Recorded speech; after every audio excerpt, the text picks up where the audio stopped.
off on this thing the other day, but left the negative battery terminal out here on the hood, and that's normal. You'll have that. So got the rugs back in there, the carpet, and the back seat in there. Got this boat gas tank and professionally run fuel line. Actually drove this thing around a little bit the other day, but I was sitting on that wheel and thought I was gonna fall out of the car. So maybe we'll put the seats back in today, and you know, I don't know. Well, I got the blower motor stuff back up in there. Ow. Guess we'll get these seat belts reinstalled. Yep. What a fun day.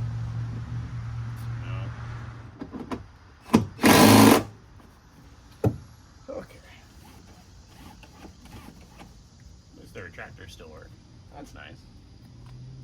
That's probably the driver's side. All right. Okay, well, you know, we're getting somewhere. Not really. Oh, same place we've always been.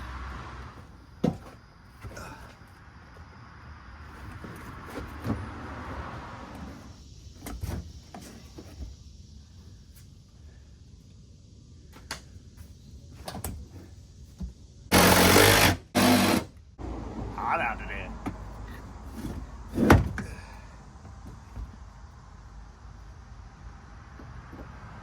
Mounted-ish. That's how they were. Definitely not good, but gooder than none, so that's fine. Kind of comfortable though. Really crooked. Yeah, that's a race car. We're good, just as long as you like sitting crooked. I think my biggest question now is, can this thing do a burnout? Might have to find out. I guess step one in some test burnouts here is, you know, maybe put more lug nuts on it. This thing's only had 2 per wheel. So, you know, that could be smart. Perfect. I guess since we're back here, you know, we should go ahead and remove the hatch glass also. Just normal, you know. I reckon we're gonna come up here and pop the hood. Yeah. Right on. Yeah. Battery terminal. Real quick.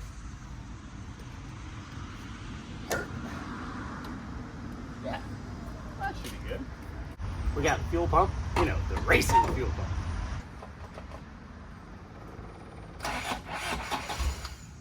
12.2. Still run.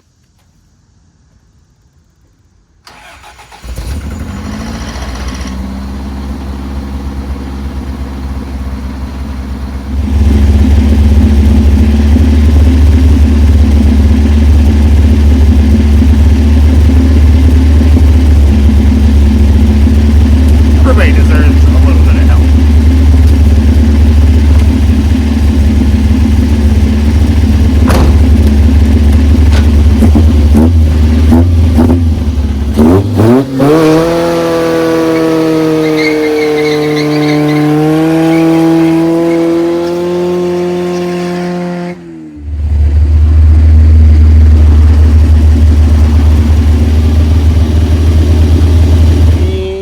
Be pretty honest with you, I'm pretty impressed. The old 2-wheel peel, that's right. Took it around the corner, up the street a little bit. She rips. Pretty quick little old tired 3TC in here. You know, runs like crap at idle, so it's got this hardcore hitting a lick cam sound. You know, that's cool. And well, the charging is either working or not. I think the belt's probably really loose, and potentially the charging system is actually trying to function and the belt's just slipping. Or it just doesn't work. And, you know, whatever. That's fine too. But overall, not bad. This thing's running great. Time to park it for days and just not look at it anymore. like glass for this. Don't want to do that. Still here. Anyway, so every once in a while, I do some stuff, you know, and I just don't record it, you know? It's a lot of work recording.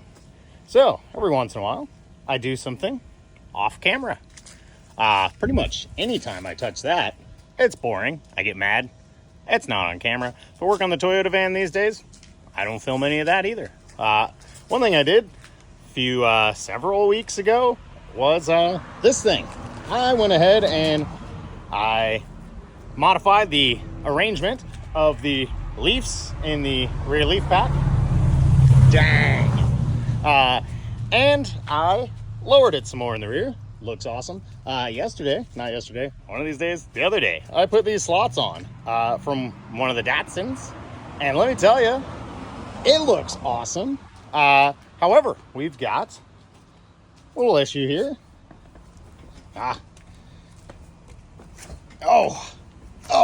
Okay, hold on, right along with me.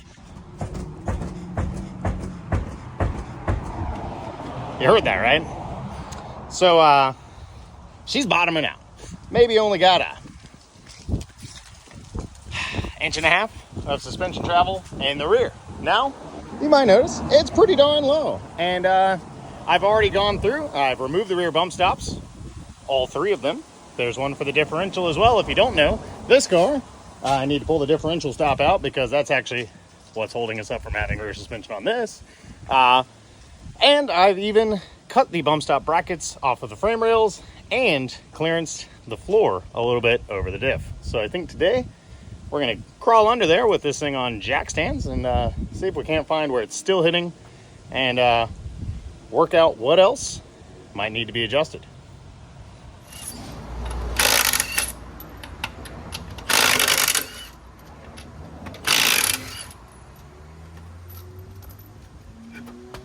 Got the rear axle on jack stands.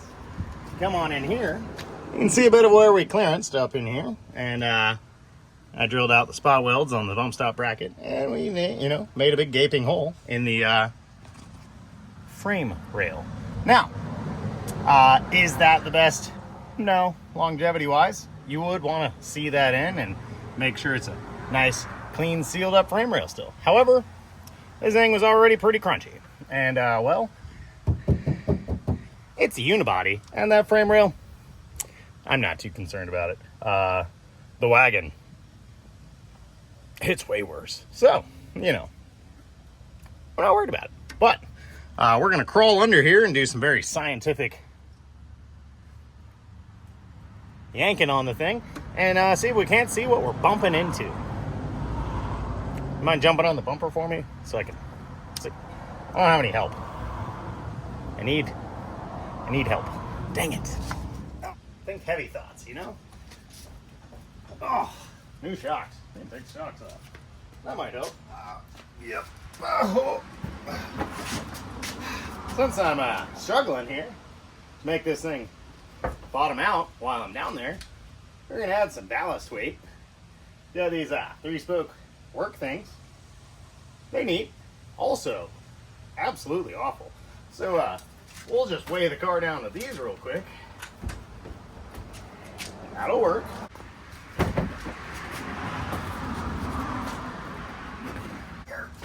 Yeah.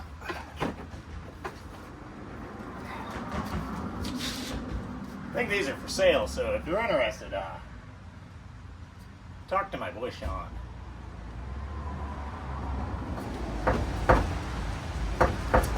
Oh yeah. That's bottomed out.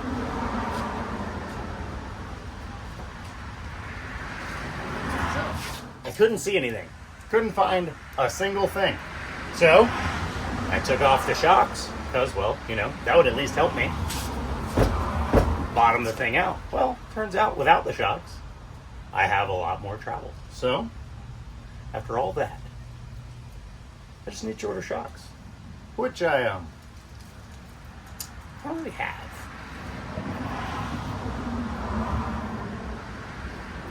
So, yeah. Our shocks were too long. But why? Why were they too long? Well, because They're for the back of a Toyota Tacoma. Yeah. And you can see their eye-to-eye style mounting. Well, I was using this little bracket that swaps an eye to a post, peg, stud style mount. I think that was on Amazon for like XJ Jeeps. Well, you know, that whole thing was just because I already had it laying around the house. And much like that, what I've got laying around the house are Red Ryder gas. You know, they're in a exemplary condition. No, not really. These came off the Te51 liftback sport coupe.